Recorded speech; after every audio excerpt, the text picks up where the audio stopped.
हे क्षण किती खास आहेत असं वाटतं. हे क्षण कायम असेच राहावेत. रितिका, लक्ष कुठे तुझं?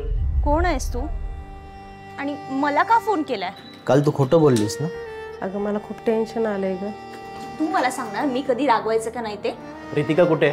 त्या थोड्याच वेळापूर्वी निघून गेल्या. काही तू सारखा फोन करून का लग्नाचा विषय काढतेस?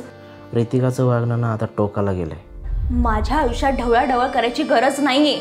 मला ऑफिस मध्ये सगळ्यांच्या समोर माझ्या गालाखाली मारली. माझ्या बस, हे जरा अति होतंय. इथून पुढे रितिकाशी बोलणं सरळ बंद करून टाका. माझं अफेअर वगैरे काही नाहीये. मी का लपवीन तुझ्यापासून?